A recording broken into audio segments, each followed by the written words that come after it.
ಗುರುಬ್ರಹ್ಮ ಗುರುವಿಷ್ಣು ಗುರುದೇವೋ ಮಹೇಶ್ವರ ಗುರು ಸಾಕ್ಷಾತ್ ಪರಬ್ರಹ್ಮ ತಸ್ಮೈ ಶ್ರೀ ಗುರುವೇ ನಮಃ. ಸಮಸ್ತ ಗುರುಮಾರ್ಗ ವಾಹಿನಿ ವೀಕ್ಷಕರಿಗೆ ಶುಭಾನಂದ ಜೋಶಿಯ ನಮಸ್ಕಾರಗಳು. ವೀಕ್ಷಕರೇ, 2026ನೇ ಇಸ್ವಿಯ ಏಪ್ರಿಲ್ ತಿಂಗಳ ಮಾಸ ಭವಿಷ್ಯವನ್ನು ತೆಗೆದುಕೊಂಡು ಬಂದಿದ್ದೇನೆ. ಇದರಲ್ಲಿ ಬರ್ತಕ್ಕಂಥ ಎರಡನೇ ರಾಶಿ ಅಂದರೆ ಭಚಕ್ರದ ಎರಡನೇ ರಾಶಿ ಆಗಿರ್ತಕ್ಕಂಥ ವೃಷಭ ರಾಶಿ. ಈ ವೃಷಭ ರಾಶಿ ಭವಿಷ್ಯವನ್ನು ತಿಳಿಸುವಂಥ ಪ್ರಯತ್ನದಲ್ಲಿ ಈ ವೃಷಭ ರಾಶಿಯವರು ಹೇಗಿರ್ತಾರೆ, ಅವರ ಗುಣ ಹೇಗಿರುತ್ತೆ, ಅವರ ಆಲೋಚನೆಗಳು ಹೇಗಿರುತ್ತೆ ಅನ್ನುವಂಥದ್ದನ್ನು ಬಹಳಷ್ಟು ಜನರಿಗೆ ಸ್ವಲ್ಪ ಆದರೂ ಅರ್ಥ ಆಗಿರುತ್ತದೆ. ಯಾಕಂದರೆ ಇವರು ವಿಶೇಷವಾದ ಸಮಾಜ ಸೇವಕರು ಅಂತ ಹೇಳ್ಬೋದು. ಸಮಾಜದ ಬಗ್ಗೆ ಕಾಳಜಿ ಇರತಕ್ಕಂಥವ್ರು ಅನ್ಬೋದು. ಯಾರಿಗಾದರೂ ಕಷ್ಟ ಆದರೆ ಅದು ನನಗಾಯ್ತೇನೋ ಅನ್ನುವಂಥ ಮಟ್ಟಿಗೆ ಅವರ ಭಾವನೆಯನ್ನು ವ್ಯಕ್ತಪಡಿಸುವಂಥವರಾಗಿರ್ತಾರೆ. ಜೊತೆಯಲ್ಲಿ ವ್ಯವಹಾರಶೀಲರು ಅಂತ ಹೇಳ್ಬೋದು. ಯಾವುದೋ ಒಂದು ಮಾಡ್ತಾ ಇದ್ದರೂ ಅದರಲ್ಲಿ ವ್ಯವಹಾರವನ್ನು ಸಹ ಅವರು ಉಪಯೋಗ ಮಾಡ್ಕೊಂಡಿರ್ತಾರೆ, ವ್ಯವಹಾರ ಇಟ್ಕೊಂಡಿರ್ತಾರೆ. ಜೊತೆಗೆ 10 ರೂಪಾಯಿ ಅವರು ಖರ್ಚು ಮಾಡ್ತಾ ಇದ್ದಾರೆ ಅಂದರೆ ಅದಕ್ಕೇನಾದರೂ ಒಂದು ಕಾರಣ ಇರುತ್ತೆ ಅಂತ ಹೇಳ್ಬೋದು. ಜೊತೆಗೆ ಸಂತೋಷ ಇರುತ್ತೆ, ನಾನು ಏನು ಹೆಲ್ಪ್ ಮಾಡಿದೆ, ಸಹಾಯ ಮಾಡಿದೆ ಅನ್ನುವಂಥ ಭಾವನೆ ಕೂಡ ವೃಷಭ ರಾಶಿಯವರಿಗಿರುತ್ತೆ. ಈ ವೃಷಭ ರಾಶಿ ಅಧಿಪತಿ ಬಂದು ಶುಕ್ರ ಹೇಗಿರ್ತಾನಪ್ಪ ಅಂತ ಹೇಳಿದ್ರೆ, ತನ್ನನ್ನು ತಾನು ಸುಟ್ಟುಕೊಂಡು ಮತ್ತೊಬ್ಬ ಬೆಳ್ಕೊಟ್ರು ಅನ್ನೋ ಥರ, ಅಂದರೆ ಮೇಣಬತ್ತಿ ಥರನೇ ಇರ್ತಕ್ಕಂಥ ವ್ಯಕ್ತಿ. ಯಾಕಂದರೆ ಇವರು ದೈತ್ಯ ಗುರುಗಳಾಗಿದ್ದರೂ ಸಹ ಮಾನವ ಅಭಿವೃದ್ಧಿಯನ್ನಾಗಲಿ ಲೋಕದ ಹಿತಕ್ಕಾಗಿ ಇರತಕ್ಕಂಥ ಸಾಮರ್ಥ್ಯ. ಯಾಕಂದರೆ ಈ ಬೃಹಸ್ಪತಿ ಮತ್ತು ಭೃಗು ಅಂದರೆ ಶುಕ್ರರು ಇಬ್ಬರೂ ಕೂಡ ವಿಶೇಷ ದೇವತಾ ಮತ್ತು ದೈತ್ಯ ಗುರುಗಳಾಗಿರ್ತಕ್ಕಂಥವ್ರು. ಇವರಿಬ್ಬರು ಕೂಡ ವಿಶೇಷವಾಗಿ ಪರಿವರ್ತನೆಯನ್ನು ಕೊಡುವಂಥವ್ರು ಅಂತ ಹೇಳ್ಬೋದು. ಆದರೆ ಈ ರಾಶಿಗಿರ್ತಕ್ಕಂಥ ಶುಕ್ರ ಸೂರ್ಯನ ಜೊತೆಯಲ್ಲಿ 12ನೇ ಮನೆಯಲ್ಲಿ ವಾಸ ಮಾಡ್ತಾ ಇದ್ದಾನೆ 17ನೇ ತಾರೀಕಿನವರೆಗೂ. ಏಪ್ರಿಲ್ ತಿಂಗಳು 2026 17ನೇ ತಾರೀಕಿನವರೆಗೂ 12ನೇ ಅಂದರೆ ದ್ವಾದಶ ಭಾವದಲ್ಲಿ ವಾಸ ಮಾಡ್ತಕ್ಕಂಥದ್ದಾಗಿದ್ದರಿಂದ ಸೂರ್ಯ ಶುಕ್ರರ ಸಂಯೋಗ ಅಷ್ಟೊಂದು ಚೆನ್ನಾಗಿರಲ್ಲ. ಸೂರ್ಯ ನಕಾರಾತ್ಮಕ ಭಾವನೆಗಳನ್ನು ಕ್ರಿಯೇಟ್ ಮಾಡ್ತಾನೆ. ಮಿತ್ರನ ಮನೆಯಲ್ಲಿದ್ದರೂ ಸಹ ಶುಕ್ರನಿಂದ ಶತ್ರುತ್ವವನ್ನು ಅನುಭವಿಸ್ತಾ ಇದ್ದಾನೆ. ಈ ಶತ್ರುತ್ವದಿಂದ ಏನಾಗುತ್ತೆ, ದಾಂಪತ್ಯ ಕಲಹದ ಜೊತೆಗೆ ಹಣದ ಒಂದು ಕೊರತೆ ಮತ್ತು ವಿಘ್ನತೆಗಳನ್ನು ಕಾಣಬಹುದು. ಯಾಕೆಂದರೆ ಇಲ್ಲಿ ಧನಕ್ಕೆ ಅಧಿಪತಿಯಾಗಿರ್ತಕ್ಕಂಥ ಶುಕ್ರ ಅಲ್ಲಿ ಸೂರ್ಯನ ಜೊತೆ ಬಂದಾಗ ಈ ರಾಜನೀತಿ ಅಥವಾ ರಾಜಕೀಯವಾಗಿರ್ತಕ್ಕಂಥ ಜನ ಅಲ್ಲಿ ಧನವನ್ನು ವ್ಯಯ ಮಾಡಿಕೊಳ್ತಕ್ಕಂಥ ಪ್ರಯತ್ನ ಆಗುತ್ತೆ. ಆದಷ್ಟು ತಮ್ಮ ಸುಖ ಮತ್ತು ಸುಖ ಸಂತೋಷಕ್ಕಾಗಿ ಖರ್ಚು ಮಾಡೋಕ್ಕೆ ಹೋಗಿ ಅತಿಯಾದ ರೀತಿಯಲ್ಲಿ ಖರ್ಚನ್ನು ಮಾಡ್ತಕ್ಕಂಥ ಪ್ರಶ್ನೆ ಬರುತ್ತೆ. ಯಾಕೆಂದರೆ ಇದು ವ್ಯಯ ಆಗಿರುತ್ತದೆ ಅಂತ ಹೇಳ್ಬೋದು. ಮತ್ತು ಸ್ವಲ್ಪ ನಂಬಿಕೆ ಮೋಸ ಮಾಡ್ಬೋದು ಅಂತ ಹೇಳ್ಬೋದು. ಮತ್ತು ಅಧಿಕಾರಿಗಳಿಂದ ತೊಂದರೆಗಳನ್ನು ಅನುಭವಿಸುವುದು. ಅಧಿಕಾರಿಗಳು ನಿಮಗಿಂತಲೂ ಹೆಚ್ಚಿನ ಅಧಿಕಾರಿಗಳಿರ್ಬೋದು ಅಥವಾ ಸಾಮಾನ್ಯ ವ್ಯಕ್ತಿಗೆ ಬೇರೆ ಯಾವುದೋ ಅಧಿಕಾರಿಗಳಾಗಿರ್ಬೋದು, ಯಾವುದೋ ಕಾರಣದಿಂದ ನಿಮ್ಮನ್ನು ಸುಲಿಗೆ ಮಾಡ್ಬೋದು ಅಂತಕ್ಕಂಥದ್ದಾಗುತ್ತೆ. ಇದನ್ನು ಸ್ವಲ್ಪ ಗಮನದಲ್ಲಿ ಇಟ್ಕೋಬೇಕಾಗತ್ತೆ. ವೃಷಭ ರಾಶಿಯವರು 17 ತಾರೀಕುವರೆಗೂ 2026 ಏಪ್ರಿಲ್ 2017ರವರೆಗೂ ದಿನಾಂಕ 17ರವರೆಗೂ ಈ ಕಾರಣದಿಂದಾಗಿ. ಆದರೆ ಇನ್ನೊಂದು ಪ್ರಶ್ನೆ, ಈ ಜಾತಕಕ್ಕೆ ಎಷ್ಟೋ ಬಂದರೂ ಗುರು ಮಾತ್ರ ಕಾಯ್ತಾ ಇದ್ದಾನೆ ಅಂತ ಹೇಳ್ಬೋದು.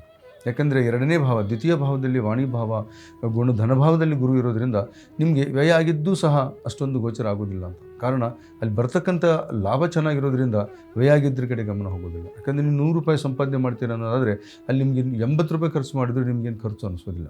ಕಾರಣ ಒಂದು 20% ಲಾಭದಲ್ಲಿ ಇರ್ತೀರ ಅಂತ ಅರ್ಥ. ನೀವು 20 ರೂಪಾಯಿ ಸಂಪಾದನೆ ಮಾಡಿ 80 ಖರ್ಚು ಮಾಡಿದಾಗ ತುಂಬ ಲಾಸಿಗೆ ಹೋಗ್ತೀರಾ. ಅಂಥ ಪ್ರಸಂಗ ನಿಮಗೆ ಬರೋದಿಲ್ಲ ಅಂತ ಹೇಳ್ಬೋದು. ವೃಷಭ ರಾಶಿಯವರಿಗೆ ಗುರು ವಿಶೇಷವಾಗಿ ಧನಸ್ಥಾನದಲ್ಲಿ ಇರೋದರಿಂದ ಬಲಾಬಲಗಳನ್ನು ಕೊಡ್ತಾನೆ. ಆ ಚತುರ್ಥದಲ್ಲಿ ಕೇತು ಇದ್ದಾನೆ. ಯಾವುದೋ ಒಂದು ವ್ಯಾಜ್ಯದಲ್ಲಿ ಸಿಕ್ಕಾಕೊಳ್ಳುವಂಥ ಪ್ರಶ್ನೆ ಇರುತ್ತೆ ವೃಷಭ ರಾಶಿಯವರು. ಕಾನೂನಾತ್ಮಕ ಘಟನೆಗಳಿರ್ಬೋದು, ಭೂಮಿ ವ್ಯಾಜ್ಯ ಇರಬಹುದು, ತಾಯಿ ಸಂಪತ್ತಿ ಇರಬಹುದು. ಈ ಥರದ ಒಂದು ವಿಶೇಷವಾದ ತೊಂದರೆಗಳನ್ನು ಸ್ವಲ್ಪ ಅನುಭವಿಸ್ತೀರಾ. ಆದರೆ ಸ್ಥಿರ ಆಸ್ತಿ ವಿಷಯದಲ್ಲಿ ಸ್ವಲ್ಪ ತಾವು ನಿಖರವಾದ ನಿರ್ಣಯಗಳನ್ನು ಈ 17ರು ತೊಗೋಬಾರ್ದು. ಅದಾದ ನಂತರ ಪರಿವರ್ತನೆ ನೀವು ಮಾಡ್ಕೋಬಹುದು. ಯಾಕೆಂದರೆ ಅಲ್ಲಿ ಶುಕ್ರನು ನಿಮ್ಮ ರಾಶಿ ಬರೋವರೆಗೂ ನೀವು ಕಾಯಬೇಕಾಗುತ್ತೆ. ನಿಮಗೆ ಸ್ವಬಲ ಸ್ವಸ್ಥಾನಬಲ ನಿಮಗೆ ಸಿಗಲೇಬೇಕು. ಶುಕ್ರ ನಿಮ್ಮ ಮನೇಲಿ ಬರಬೇಕು ಅನ್ನೋದಾದರೆ ಈ ತಿಂಗಳ ಕೊನೆಗೆ ಶುಕ್ರ ಮತ್ತು 19ಕ್ಕೆ ಶುಕ್ರ ಬರ್ತಾನೆ, ಅಲ್ಲಿವರೆಗೂ ನೀವು ಕಾಯಬೇಕು.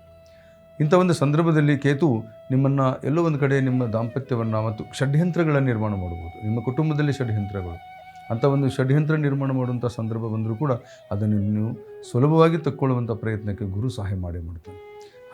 ಅದೇ ರೀತಿ ಏನಾಗುತ್ತೆ, ಕರ್ಮದಲ್ಲಿ ರಾಹು ಅಂತ ಹೇಳ್ಬೋದು. 10ನೇ ಮನೆಯಲ್ಲಿ ರಾಹು ಬಂದಾಗ, ರಾಹು ಯಾವಾಗಲೂ ಪರಿಶ್ರಮವಾದಿ ಅಂತ ಹೇಳ್ತೀವಿ, ಕಷ್ಟಜೀವಿ, ಸ್ವಯಂಭೂವಾಗಿ ಪ್ರಯತ್ನ ಮಾಡ್ತಕ್ಕಂಥ. ಆದರೆ ಸುಲಭವಾಗಿ ಸಿಗುವಂಥದ್ದಾದರೆ ಅದು ಖಂಡಿತ ವ್ಯವಸ್ಥೆ ಮಾಡಿಕೊಡ್ತಾನೆ. ಆದರೆ ಸರಳವಾಗಿ ಸಿಗಬೇಕು, ಐಶ್ವರ್ಯವಾಗಿ ಸಿಗಬೇಕು ಅಂತಕ್ಕಂಥ ವ್ಯಕ್ತಿತ್ವ.